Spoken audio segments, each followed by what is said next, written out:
जय श्री राम।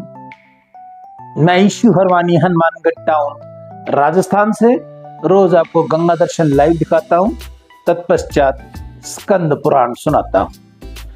कल का शेष। ये सब सुनकर पृथ्वी देवी ने भगवान वाराह की इस प्रकार स्तुति की। देवेश्वर वारामुख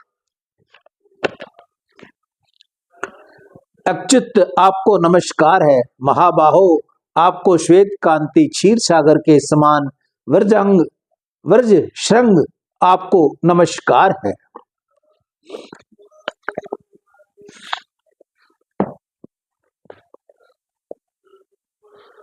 देव, आपकी सहस्त्र भुजाएं हैं। आपने कल्प के आदि में एकावरण के जल से मेरा उद्धार किया है, तभी मैं संपूर्ण जगत को धारण करती हूँ। प्रभु, आप अनेक दिव्य आभूषणों से विभूषित तथा यज्ञ सूत्र से शुभोहित हैं। लाल लाल वस्त्र धारण करते हैं और दिव्य रत्नों से अलंकृत होते हैं। आपको चरनार बिंद प्रातः काल उदय होने वाले सूर्य नारायण के समान अरुण कांति वाले हैं। आपको बारंबार नमस्कार है। आपको दाढ़ों का अग्रभाग बाल चंद्रमा के समान शोभा पाता है। आपको बल और पराक्रम महान है। आपके श्री अंगों में दिव्य चंदन का आलेप लगा हुआ है और कानों में तपाए हुए स्वर्ण के कुंडल जिल मिला रहे हैं। आप इंद्र नील मणि से प्रकाशमान स्वर्ण में अंगद बाजूबंद से विभूषित हैं। महाबल, आपको अपनी दाढ़ों के अग्रभाग से हृणाक्ष नामक दैत्य का वक्ष स्थल चीर डाला। आपके नेत्र खिले हुए हैं, कमल पुष्प के समान परम सुंदर है। आप अपने मुख से साम वेद के मंत्रों का गान करते समय मेरे मन को मोह लेते हैं। विशाल लोचन ब्रह्मा जी और भगवान शिव आपके चरणों की वंदना करते हैं। आपका विग्रह श्री विग्रह सर्वविद्यमान है। आप शब्दों की पहुंच से परे हैं। आपको बारंबार नमस्कार है। आनंद विग्रह अनंत काल आपको नमस्कार है। इस प्रकार स्तुति करके पृथ्वी देवी ने भगवान के चरणों में प्रणाम किया। यह देखकर भगवान वाराह देव ने नेत्र हर्षित से खिल उठे। उन्होंने पृथ्वी को साथ लेकर गरुड़ पर आरूढ़ हो गए और वहां से वृक्ष भाचल के वेकटगिरी को प्रस्थान किया। नारद आदि मुनीश्वरों ने प्रसन्नचित्त होकर पृथ्वीपति भगवान वाराह स्वामी पुष्करनीय के लोक पूजित पश्चिम तट पर निवास करते हैं। वहां अनेक मुनीश्वर महाभाग बेसाक्ष तथा ब्रह्मा जी के तुल्य महात्म्य पुरुष वाराह मुख भगवान विष्णु की आराधना में संकलन रहते हैं। सूत जी, जो मनुष्य इन दोनों के इस धर्म में पावन संवाद को सुनता अथवा देवता और ब्राह्मणों के आगे पढ़ता है, वह प्रतिष्ठा को प्राप्त होता है तथा जिसके लोग सुनते हैं उन सभी को अभिष्ट वस्तु की प्राप्ति होती है। सूत जी कहते हैं, मनुष्यों, भगवान व्यास ने यह महात्म्य मुझसे कहा है और मैंने जैसे सुना है वैसा ही आप लोगों को सामने वर्णन किया है। सियावर राम जय जय राम। मेरे प्रभु राम जय जय राम। आगे का पाठ है भगवान वाराह का मंत्र, उनकी जप की विधि, ध्यान तथा उनके अनुष्ठा का फल। ऋषियों ने कहा, सूत जी, पृथ्वी के साथ भगवान वाराह जब वृषभल चले गए तब वहां उन्होंने पृथ्वी से क्या कहा? महात्म्य यह सब प्रसंग हमें सुनाइए। सूत जी बोले, मुनियों, सब लोग पूर्व काल की पुष्यमयी कथा श्रवण करें। पहले वेवस्त मनंतर के परम पवित्र सतयुग में वाराह रूपी पृथ्वी देवी देवेश्वर भगवान श्री विष्णु नारायण गिरी पर निवास करते थे। उस समय पृथ्वी देवी अपनी सखियों के साथ उनकी सेवा में उपस्थित हुई और उनके चरणों में प्रणाम करके उन्होंने भगवान के सामने यह प्रश्न उपस्थित किया, देवेश्वर, आप किस मंत्र के आराधना करने पर प्रसन्न होंगे? जो मंत्र आपको सदा ही प्रिय है और नियम पूर्ण रहने वाले हैं, मनुष्य को अपने परम धाम की प्राप्ति करा देता है, उसका मुझे उपदेश दीजिए। भूदेवी ने इस प्रकार प्रश्न करने पर भगवान वाराह ने प्रेम से मुस्कुराते हुए कहा, देवी सुनो, यह परम गोपनीय मंत्र है। इसे कभी अनाधिकारी के सामने प्रकाश में नहीं लाना चाहिए। जो सेवा करने वाला भक्त तथा मन और इंद्रियों को वश में रखने वाला है, उसी को इस मंत्र का उपदेश करना चाहिए। इस मंत्र प्रकार है, ओम नमः श्री वराहे धर्म युद्धारणाय स्वाहा। ममुक्षुक पुरुष को इस मंत्र का सदैव जप करना चाहिए। भूदेवी, यह मंत्र सब सिद्धियों को देने वाला है। इस मंत्र के संकर्षण ऋषि हैं और मैं ही देवता कहा गया हूँ। इसका छंद पंक्ति है, श्री बीज है। सदगुरु से इस मंत्र को दीक्षा लेकर इसका 4 लाख जप करना चाहिए और घी तथा मधु मिलाए हुए खीर का हवन करना चाहिए। अब मैं आपको स्वरूप का ध्यान बतला रहा हूँ, जो अनंत अंतकरण को शुद्ध करने वाला है। समुद्र वश ने मेरे अंग को कांति शुद्ध स्फटिकगिरी के समान सफेद है। खिले हुए लाल कमल दलों के समान सुंदर नेत्र है। वराह के समान मुख है। स्वरूप सौम्य है। 4 भुजाएं हैं। मस्तक पर किरीट शोभा पाता है। वक्ष स्थल पर श्री वक्ष का चिन्ह है और हाथों में चक्र शंख अभयदायिनी मुद्रा और कमल शुभ होता है। मेरी बाईं जांग पर तुम बैठी हो। मैंने लाल पीले वस्त्र पहनकर लाल रंगों के ही आभूषणों से अपने को विभूषित किया है। श्री कच्छप के पृष्ठ के मध्य भाग में शेषनाग की मूर्ति है। उसके ऊपर सहस्त्र दल कमलों का आसन है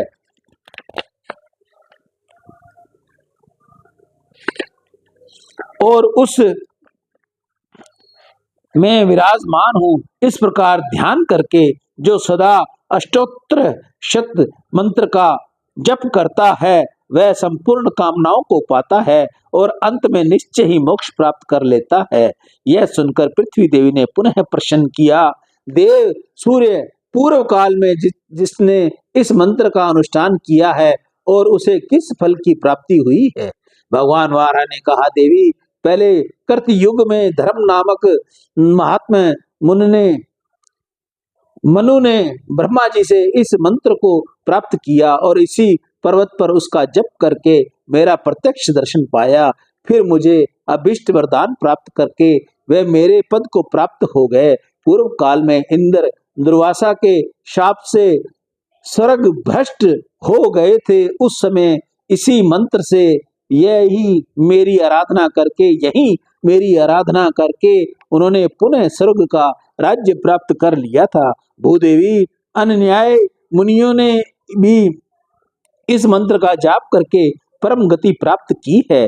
सर्पों के स्वामी अनंत ने कश्यप जी से इस मंत्र को पाकर श्वेत द्वीप में उनका जप किया और उसी से अद्भुत शक्ति पाकर वह पृथ्वी को धारण करने में समर्थ हुए। अतः पृथ्वी की अभिलाषा रखने वाले मनुष्य को इहलोक में सदा ही इस मंत्र का जप करना चाहिए। सियावर राम जय जय राम, मेरे प्रभु राम जय जय राम। ये पाठ यहाँ पूर्ण हुआ। आगे का पाठ महर्षि अगस्त्य की प्रार्थना से भगवान विष्णु का वेंकटाचल पर श्री भूदेवी के साथ निवास और आकाश राज्य के यहाँ पद्मावती और वसुंदान का जन्म। भगवान वारा कहते हैं, महादेवी पृथ्वी, मैं तुम्हें एक पवित्र इतिहास सुनाता हूँ, सुनो। वे वस्त मनवंत्र के आदि सतयुग में वायु देवता का बड़ा भारी तप देखकर लक्ष्मी निवास भगवान श्री विष्णु श्री देवी और भूदेवी के साथ स्वामी पुष्करनीय के तट पर आए। इसने दक्षिण तट पर परम पवित्र आनंद नामक विमान में वह श्री लक्ष्मीकांत विष्णु सदा वायु देवता का प्रिय करते हुए निवास करते हैं। तभी से कुमार कार्तिकेय द्वारा निरंतर पूजित हो भगवान ऋषिकेश इस विमान पर अदृश्य भाव से रहते हैं और आगे भी रहेंगे। पृथ्वी देवी ने पूछा, मनुष्यों की दृष्टि में न आने वाले भगवान विष्णु किस प्रकार यहाँ उन्हें प्रत्यक्ष दिखाई देंगे? भगवान वारा ने कहा, देवी, महर्षि अगस्त ने इस पर्वत पर आकर सनातन देव भगवान विष्णु का दर्शन किया और 12 वर्षों तक आराधना करके उसे बारंबार प्रसन्न किया। तत्पश्चात भगवान से यह याचना की कि प्रभु आप सदा यहाँ निवास करें और सब लोगों को अपना प्रत्यक्ष दर्शन होता रहे। उनके ऐसा कहने पर श्री भूदेवी के साथ श्री भगवान विष्णु इस प्रकार बोले, देवर्षे मैं तुम्हारे संतोष के लिए यहाँ समस्त देवधारियों को प्रत्यक्ष दर्शन देता हुआ निवास करूंगा, परंतु यह विमान कभी किसी की दृष्टि में नहीं आएगा। भगवान यह वचन सुनकर अगस्त मुनि प्रसन्न हो अपने आश्रम को चले गए। तब से भगवान विष्णु मुनियों के ही ध्यान में आने वाले इस विमान पर मनुष्य आदि प्राणियों की दृष्टि से विषय होकर चतुर्भुज रूप से निवास करते हैं और आगे भी भगवान करते रहेंगे। स्कंद स्वामी सदा उनकी आराधना करते हैं और वायु देवता सेवा में संलग्न रहते हैं। इस समय की बात है कि मित्र वर्मा की मनोरमा धर्म पत्नी के गर्भ से आकाश नामक पुत्र हुआ, जो अपने कुल का आभूषण था। शक वंश में उत्पन्न धरणी नाम वाली कन्या राजकुमार आकाश की धर्म पत्नी हुई। नृपश्रेष्ठ मित्र वर्मा ने अपने उस पुत्र को राज्य का सारा भार सौंपकर समय वेंकटाचल के समीप पवित्र तपोवन में प्रस्थान किया। राजकुमार आकाश महान चक्रवर्ती राजा हुए। वह एक पतिव्रती थे।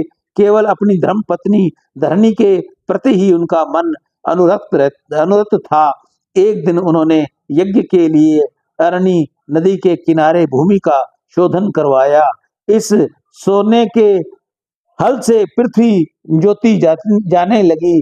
तब बीज की मुट्ठी बिखेरते समय राजा ने देखा पृथ्वी से एक कन्या प्रकट हुई है, जो कमल की शैया पर सोई हुई है। वह बड़ी सुंदरी और समस्त शुभ लक्षणों से संपन्न थी। सोने की पुतली सी शोभा पा रही थी। उसे देखकर राजा के नेत्र आश्चर्य से खिल उठे। उन्होंने उसे गोद में उठा लिया और यह मेरी पुत्री है ऐसा बारंबार कहते हुए मंत्रियों के साथ बड़े प्रसन्न हुए। इसी समय आकाशवाणी हुई, राजन, वास्तव में ये तुम्हारी ही पुत्री है। इस सुंदर नेत्र वाली कन्या का तुम पालन पोषण करो। यह सुनकर राजा ने मन में बड़ी प्रसन्नता हुई। उन्होंने अपने नगर में प्रवेश किया और महारानी धरणी देवी को बुलाकर कहा, प्रिय, यह भगवान की दी हुई अपनी कन्या है। इसे देखो, ये पृथ्वी से प्रकट हुई है। हम दोनों संतानहीन हैं। हमारे लिए यही पुत्री यों कहकर आकाश राज ने रानी के हाथ से प्रेम पूर्वक वह कन्या दे दी। उस कन्या के घर में प्रवेश करने पर धरणी देवी ने भी गर्भ धारण किया और समय आने पर उन्होंने उत्तम मुहूर्त में पुत्र को जन्म दिया। उस समय 5 ग्रह उच्च स्थानों में स्थित थे और सूर्य देव मेष राशि में पर विराजमान थे। उस पुत्र के जन्म काल में देवताओं की दुदम्बी बज उठी तथा राजा ने धर्म के फूलों की वर्षा की। उस समय सुखदायिनी हवा चल रही थी। जिन लोगों ने महाराज को पुत्र जन्म का समाचार सुनाया, उन्हें अत्यंत प्रसन्न होकर उन्होंने जो कुछ उसके पास था सब दे डाला। केवल छत्र और चामर रख लिया। 1 करोड़ कपिला गाय और 1 करोड़ 100 बेल दान किए। 12 ने दिन का पुण्य मुहूर्त आने पर उन्होंने जात कर्म आदि क्रिया संपन्न की और समय ही पुत्र का नाम वसुदान रखा।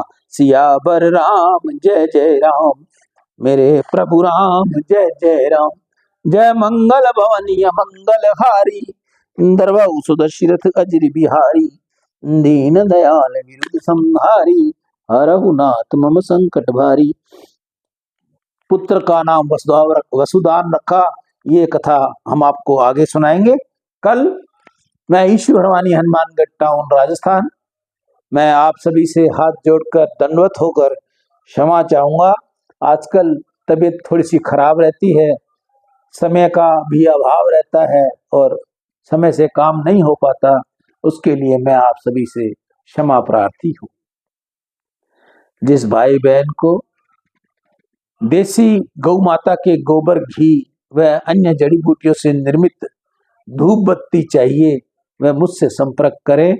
सेवा शुल्क के साथ आपको धूप भेज दी जाएगी। राम।